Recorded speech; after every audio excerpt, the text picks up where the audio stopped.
Vous avez eu plus d'ennuis, n'est-ce pas, pendant que vous étiez en prison? Eh bien, j'ai eu, vous savez bien sûr, qu'est-ce que vous voulez dire par avoir? Ne dites pas ça comme ça. Nous sommes en 1975. Muhammad Ali est au milieu de sa seconde carrière après son exil de l'Amérique en 1966. Après quelques combats intenses qui sont des classiques incontestés, comme ses deux premières guerres avec Joe Frazier et l'emblématique Rumble in the Jungle, le tumulte dans la jungle avec George Foreman. C'est le coup de poing le plus dur que j'ai reçu de ma vie. Seuls certains types peuvent faire ça, courir bruyamment avec un type qui peut vous frapper si fort que ça ne fait pas mal. Préparez-vous à un voyage dans le temps. En 1975, deux guerriers de la boxe se sont rencontrés sur le ring et ce qui s'est passé cette nuit-là est entré dans les annales de l'histoire du sport. Muhammad Ali, le champion indomptable, affrontait Ron Lyle, un homme dont la vie était un testament de survie et de rédemption. Ce combat n'était pas seulement un affrontement de poings, mais une bataille épique entre le charisme inégalé d'Ali et la détermination féroce de Lyle. Découvrez comment une nuit de coups de poing et de gloire a défini deux des plus grands boxeurs de tous les temps. Mais voici qu'arrive un dur à cuire à l'extérieur, robuste et au poing plein de dynamite. Le monstre rapide à se fatiguer, mais encore plus rapide à frapper qu'est Ron Lyle. Bon à gauche comme à droite, il a beaucoup intimidé les gens. Il arrivait, grognait, donnait des coups de poing et rentrait chez lui. Un guerrier barbu qui est passé professionnel à l'âge tardif de 28 ans, avec des victoires déjà admirables contre Oscar Bonavena, Buster Matisse et Jimmy Ellis. C'est vrai, et au 8e round, vous y passerez, je vous le dis maintenant devant le monde entier, vous y passerez au 8e round. La tempête de rire qu'est Muhammad Ali peut-elle résister à la lourde punition de Ronnie Lyle et l'envoyer se tordre sur la toile? Ou Lyle peut-il enfin faire taire l'homme dont la voix ne peut être privée et faire manger ses railleries à Ali avec ses dents? Les combats de Muhammad Ali dans l'Amérique du milieu des années 1970 sont devenus des événements nationaux comparables au Super Bowl, au jour de l'inauguration ou au jour de l'ouverture du Walmart dans les petites villes de banlieue.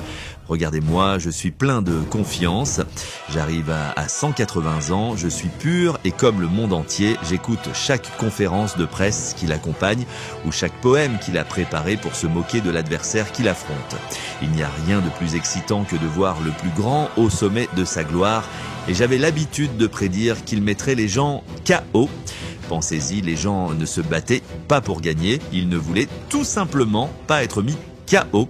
Quand Ali disait qu'il allait le mettre KO, il devait tomber en 5 rounds, mais si vous parlez de moi, je le couperai en 3. C'est le 5e round et maintenant il glisse.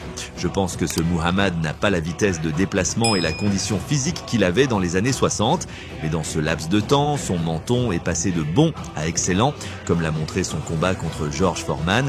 Je bats ce type pendant 5 ou 6 rounds, je suis en Afrique, il fait chaud et je le frappe au 6e round, au 7e round. Puis quand je pensais l'avoir, je le frappe sur le côté et il me tombe sur l'oreille en disant « C'est tout ce que tu as, George ».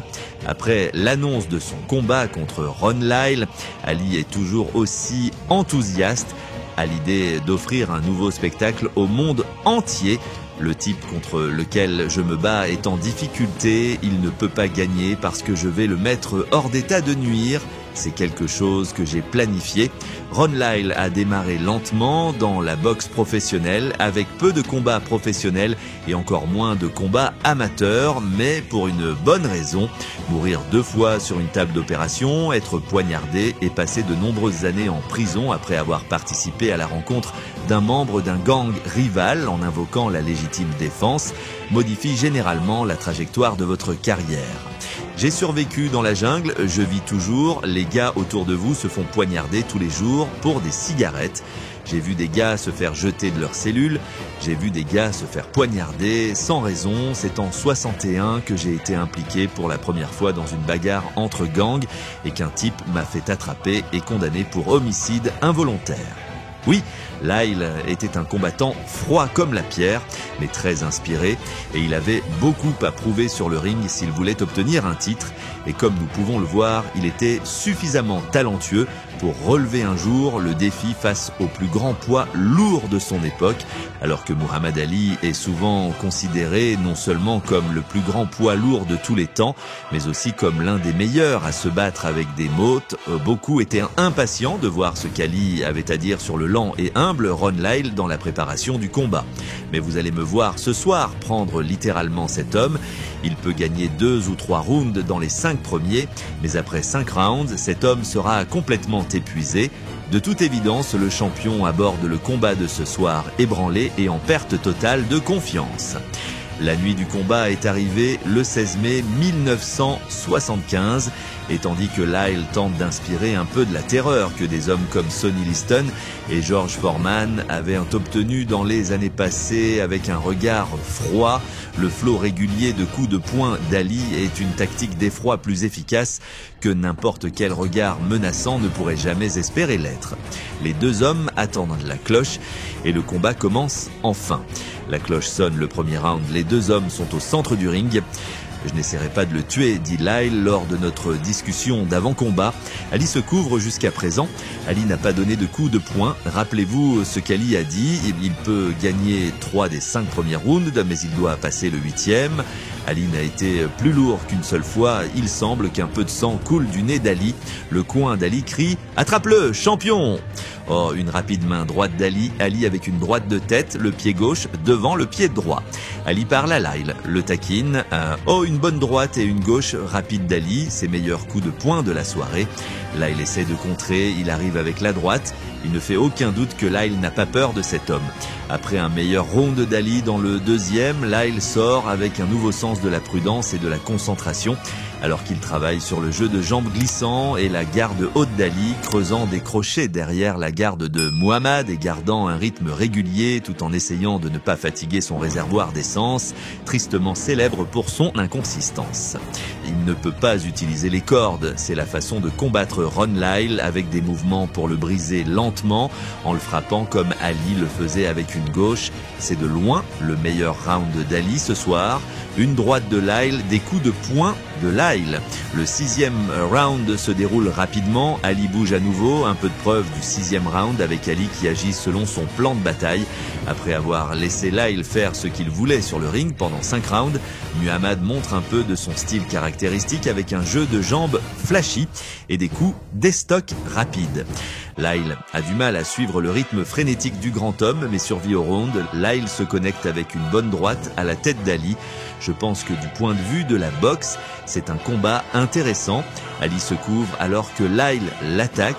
Muhammad Ali remporte le championnat du monde des poids lourds. Faisons une pause pour écouter le message de applaudissements. C'est le 8e round et c'est le round où Ali avait prédit qu'il finirait d'un Lyle. Maintenant, il s'ouvre, il essaye de l'avoir. Lyle est fatigué de regarder le gars, il continue à venir vers moi. Ali marque beaucoup mieux dans ce round. Nous allons faire tourner le chrono pendant tout le round à cause de la prédiction.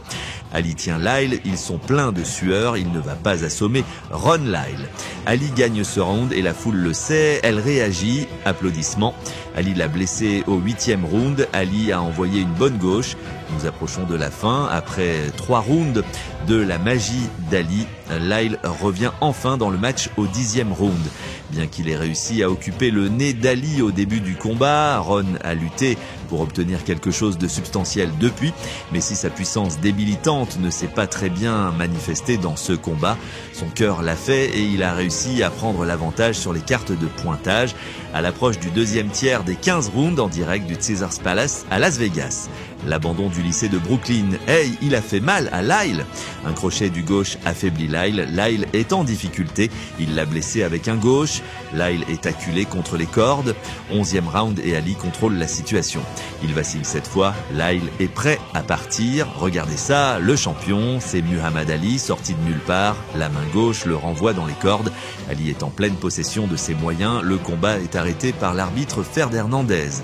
Muhammad Ali a défendu son titre une fois de plus face à un adversaire déterminé et très habile, capable de déjouer certaines des plus incroyables ruses d'Ali.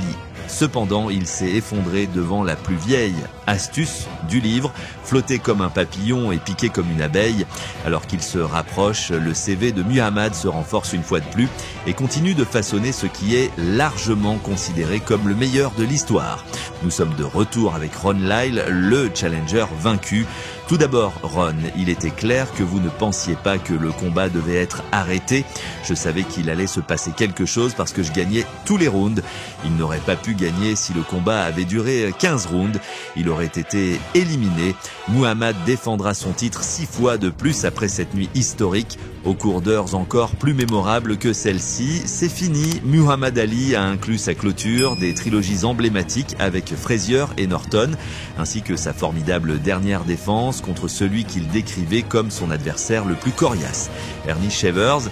Je ne sais pas pourquoi je l'ai choisi à ce stade avancé de ma carrière. Je ne pensais vraiment pas qu'il était aussi bon qu'il l'était. J'avais prédit qu'il serait éliminé au 7e round, mais il était bon. Muhammad Ali a laissé une empreinte concrète dans la boxe poids lourd que personne n'a réussi à égaler, la plupart n'ayant laissé que de la boue et de la saleté derrière eux, rampant plutôt que de briller aux côtés du héros. Peu de gens se sont approchés du plus grand des poids lourds, mais aucun n'a laissé sa marque comme ce héros américain. De sa beauté sur le ring à son amour en dehors du ring, en passant par l'impact qu'il a eu sur les États-Unis d'Amérique, il n'y a pas d'homme comme Muhammad Ali, peu importe le nombre d'hommes amers qui ont essayé de le faire.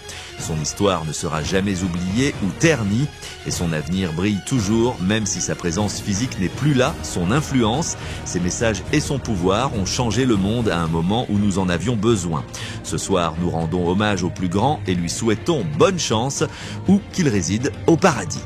C'est ainsi que s'achève notre passionnant voyage à travers l'un des combats les plus mémorables de l'histoire de la boxe. Le combat entre Muhammad Ali et Ron Lyle nous a non seulement montré la grandeur de ces deux titans, mais nous a aussi rappelé pourquoi nous aimons ce sport. Si vous avez aimé revivre ce combat épique, n'oubliez pas d'aimer la vidéo et de la partager avec vos amis. Abonnez-vous à notre chaîne et activez la petite cloche pour ne rien manquer de nos prochains reportages sur la boxe et d'autres sports.